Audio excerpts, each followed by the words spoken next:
Fue obligada a tener 9 hijos con su padrastro. Un caso estremecedor. Historia resuelta. Imagine, por un instante, que la persona que debería protegerla a usted de los monstruos resulta ser el monstruo mismo. Imagine que a los 12 años la vida no es el patio de la escuela, las risas con las amigas o los primeros enamoramientos tímidos, sino el inicio de un viaje forzado hacia las profundidades más oscuras de la crueldad humana. Esta es la historia real de una niña que fue arrancada de su mundo y enterrada viva en un paisaje de terror. Una joven que creció sin ver otra cosa que los ojos de su captor y las 4 paredes de su miseria. No es una leyenda urbana, no es el guión de una película de horror. Es el caso documentado de Rosalind McGuinness, una historia que estremece los cimientos de nuestra comprensión sobre la maldad, la resiliencia y el largo, tortuoso camino de regreso a la luz después de décadas en la más absoluta oscuridad. Advertencia. El contenido que está a punto de leer es un documental narrativo basado en hechos reales de extrema violencia, secuestro, abuso sexual prolongado y trauma psicológico. Los detalles que se presentan son gráficos y pueden herir la sensibilidad del lector. Se recomienda discreción. Esta historia no es apta para todos los públicos y puede ser particularmente perturbadora para sobrevivientes de trauma o personas sensibles a descripciones de abuso y violencia. Proceda bajo su propia responsabilidad. La historia no comienza en la oscuridad, sino en la normalidad engañosa de una pequeña comunidad en Oklahoma, a mediados de los años 90. Rosalind McGuinness era una niña más, con sueños infantiles y una vida por delante. Su mundo, como el de cualquier preadolescente, estaba definido por las rutinas familiares, la escuela y la inocente búsqueda de su lugar. Pero en el centro de ese mundo aparentemente normal se cernía una figura que, lejos de ser un pilar de seguridad, era una bomba de tiempo psicológica. Henri Piet, su padrastro. Piet no era un extraño. Era la pareja de su madre, un hombre que había logrado insertarse en la dinámica familiar. Para Rosalind, él era una autoridad, una presencia constante. Lo que nadie podía ver, lo que quizás la niña misma solo intuía como un malestar profundo, era la obsesión malsana que Piet había desarrollado por ella. Una obsesión que transformó el papel de protector en el de depredador y que convirtió los lazos familiares en las cadenas perfectas para su plan. La confianza, ese bien tan preciado en una familia, se volvió el arma más efectiva. El punto de ruptura, el momento en que la vida de Rosalind se partió en un antes y un después, imposible de reconciliar, llegó en 1997. Ella tenía 12 años. 12. Una edad de transición, donde la niñez aún se aferra a los juegos, pero el cuerpo comienza a anunciar la adultez. Para Piet, esa transición fue una señal. Con una premeditación aterradora, ejecutó su plan. No fue un arrebato, fue un secuestro meticuloso. La arrancó de su hogar, de su madre, de todo lo que conocía, y la lanzó a una pesadilla itinerante. Los primeros días y semanas debieron ser un torbellino de confusión, miedo puro y desesperación. Rosalind se encontró prisionera de un hombre que conocía, pero al que ahora veía revelarse en su verdadera naturaleza. Un carcelero, un verdugo. El abuso, tanto físico como psicológico, comenzó casi de inmediato, pero el objetivo de Piet no era solo abusar de ella en un lugar escondido por un tiempo. Su objetivo era más ambicioso, más monstruosamente egoísta, poseerla por completo, para siempre.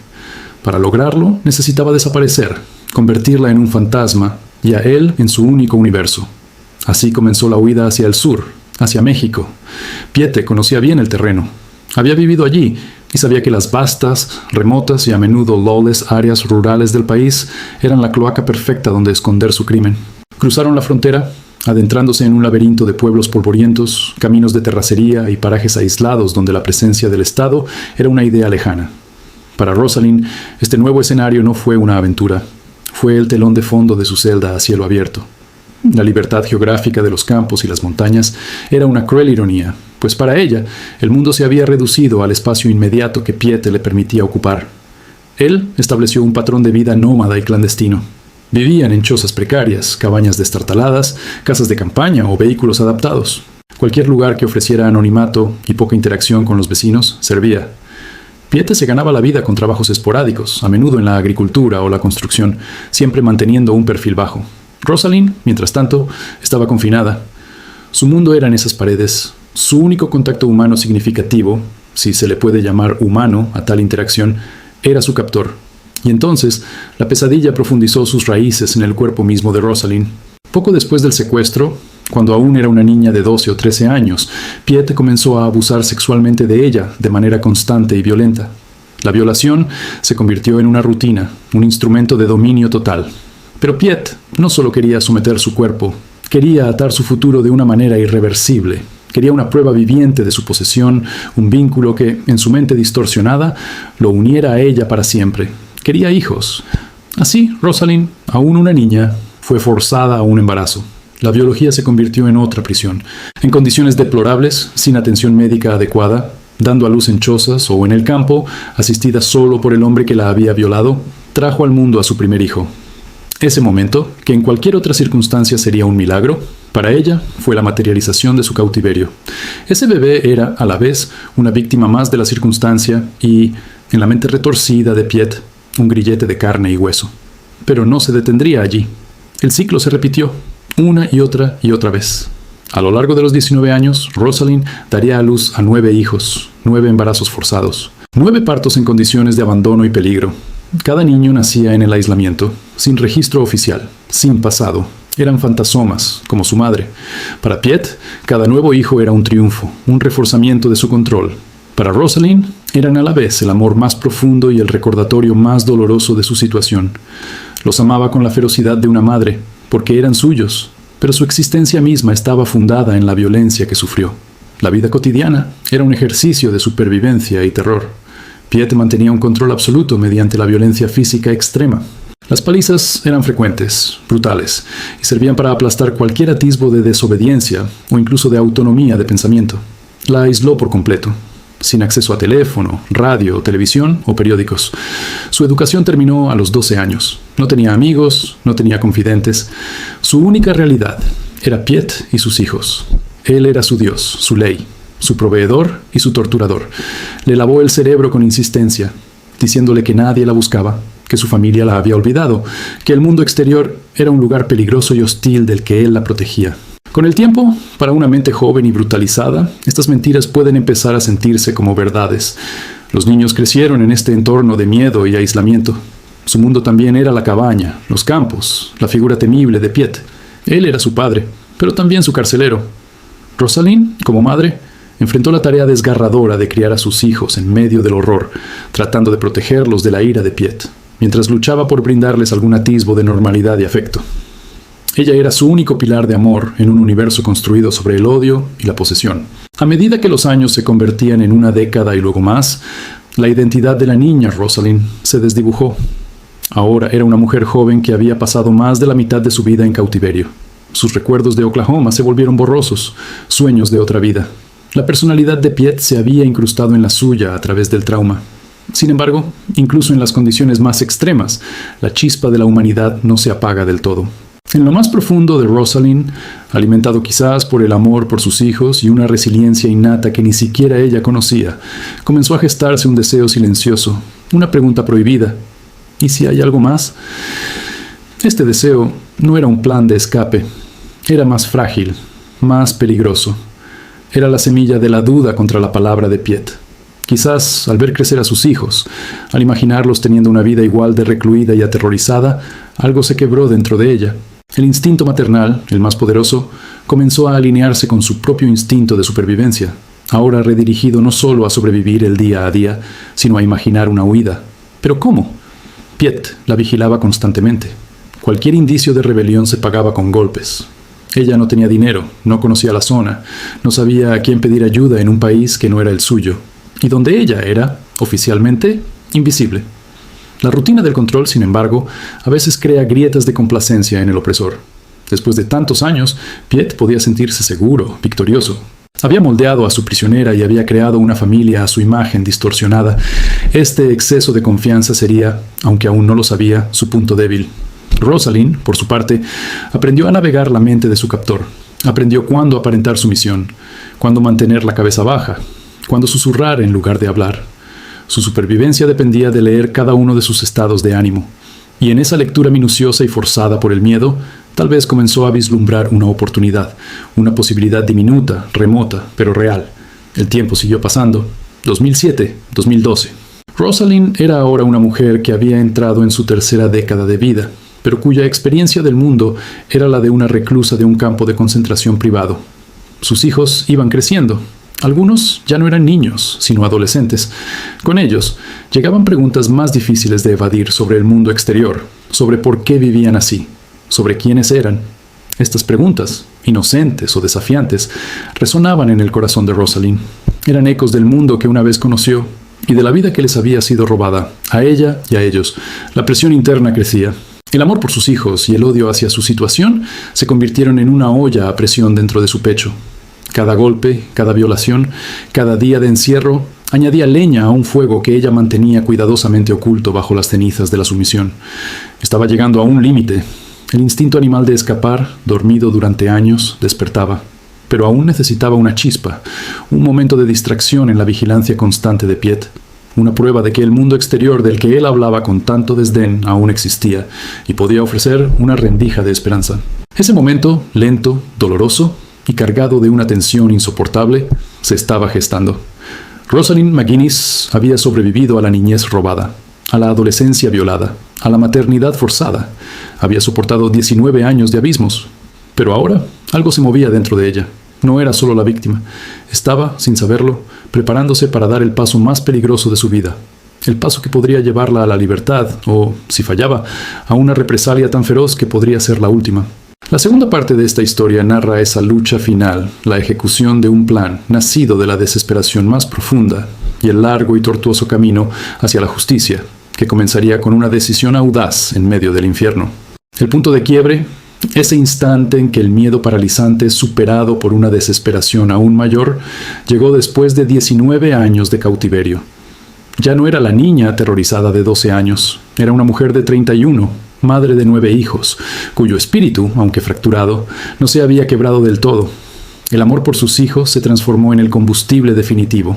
Verlos crecer en el mismo aislamiento y bajo la misma sombra de violencia en la que ella había perdido su vida, fue la imagen intolerable que finalmente derribó las paredes interiores de la resignación. Rosalind entendió que si no actuaba, condenaría a sus hijos a una versión perpetua de su propio infierno. El riesgo de intentar escapar, por alto que fuera, palidecía frente a la certeza de esa condena hereditaria. El plan, si es que se le puede llamar así a un destello de oportunismo desesperado, surgió de la rutina misma del control. Piet, confiado tras casi 2 décadas de dominio absoluto, había relajado ligeramente su vigilancia en ciertos aspectos. A veces, en sus viajes por provisiones, ella y los niños lo acompañaban. Rosalind, con una astucia forjada en la necesidad de sobrevivir a diario, comenzó a plantar una semilla de idea.